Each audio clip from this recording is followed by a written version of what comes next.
Sa pang-edisyon ng ating programang Radyo Henyo na maghahatid sa inyo ng mga kapaki-pakinabang na kwento tungkol sa science and technology.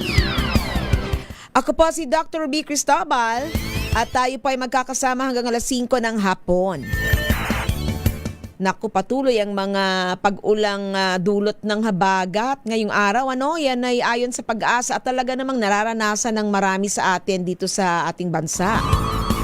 At yun nga, bagamat nakalabas na ng bansa itong si Bagyong Inday, patuloy namang nararamdaman ang epekto ng hinihila nitong habagat sa maraming bahagi ng ating bansa.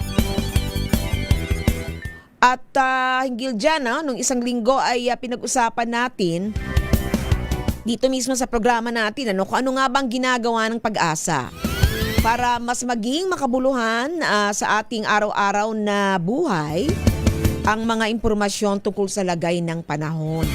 May konting pagbabago pero makabuluhan ito At ayon nga kay Sir Edward Kahukom ng Multi-Hazard Impact-Based Forecasting and Early Warning System o MIBFUSE na kung tawagin proyekto yan ng Pag-asa under the Green Climate Fund or GCF At binigyan din dyan yung mga babala sa posibleng epekto at panganib, lalong-lalo na yung mga pinsala sa buhay at ari-arian ng mga malalakas na hangin, pag-ulan, pagtaas ng tubig, dulot ng tinatawag nating mga sama ng panahon.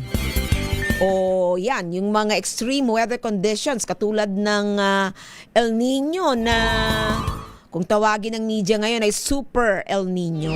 Pero sabi ng Pag-asa, very strong El Nino ang equivalent noon. Nitong nakaraang Miyerkules at Huwebes, ginanap naman ang 48th Annual Scientific Meeting ng National Academy of Science and Technology o NAST Philippines. Or NAST yan, kung tawagin natin.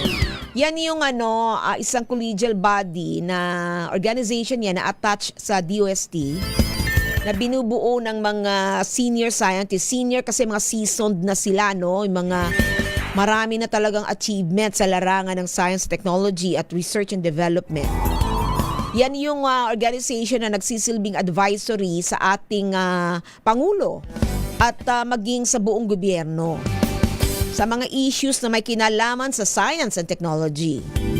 Marami yung pinag-usapan dyan. Nag-attend tayo dyan kasama ng iba pang media na imbitado.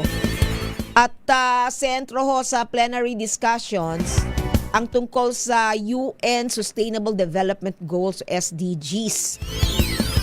Hanggang 2030 na lang at magkakasukatan na ng mga siguro sabihin nating kontribusyon o ating mismong na-accomplish na Sustainable Development Goals. 17 po yan.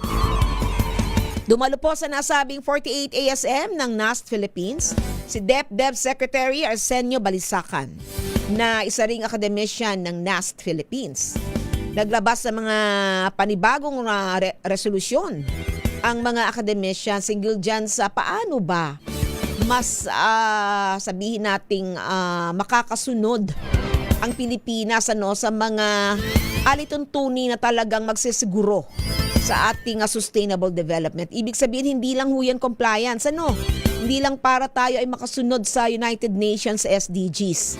Ito rin ay parang masiguro ng ating pong pag-unlad ay hindi yung sagad-sagad sa ating mga likas yaman. At hindi mauubos kung ano man ang meron tayo sa ating kapaligiran at kalikasan. Pinarangalan rin ang mga 3 bagong kasaping academicians o miyembro ng National Academy of Science and Technology, ang 12 2026 Outstanding Young Scientist o OYS at iba pang awardees ng NAST Philippines. Kaya abangan ninyo yung mga susunod nating episodes mga kahenyo. Kasi by batch nating iimbitahin yung mga bagong young scientist at maging yung 3 bagong academicians ng NAST Philippines.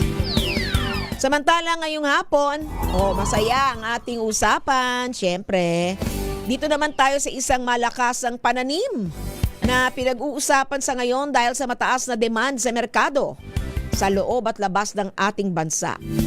babalikan natin ang ube. O, diba? Purple yam.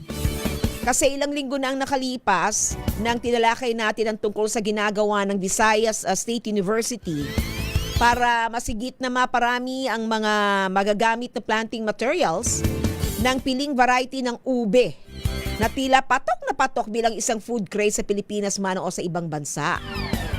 Kaya nga makakasama natin ang isa sa mga nagpaparami at umaani na ng ubi sa kanilang lugar.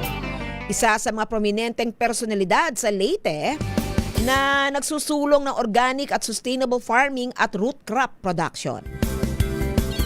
At sa ating Pinoy Technology, mga health tips, ating alamin kung ano nga ba ang ginagawa ng mga namamahala ng mga evacuation centers para masigurong ligtas sa sakit ang mga kababayan nating inililikas sa tuwing humahagupit ang mga delubyong tulad ng malalakas na bagyo at mataas na baha.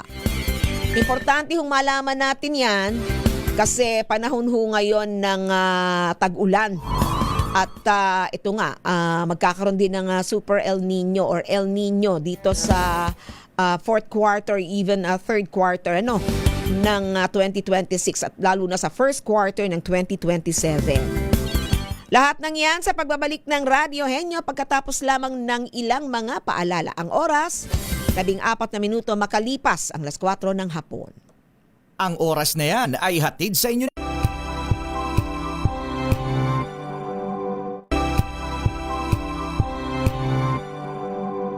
Wow, ang saya. Isang barangay na labada, puro mancha pa. Goodbye, pahinga. Mommy, isang laba lang yan sa Pride Bar Blue.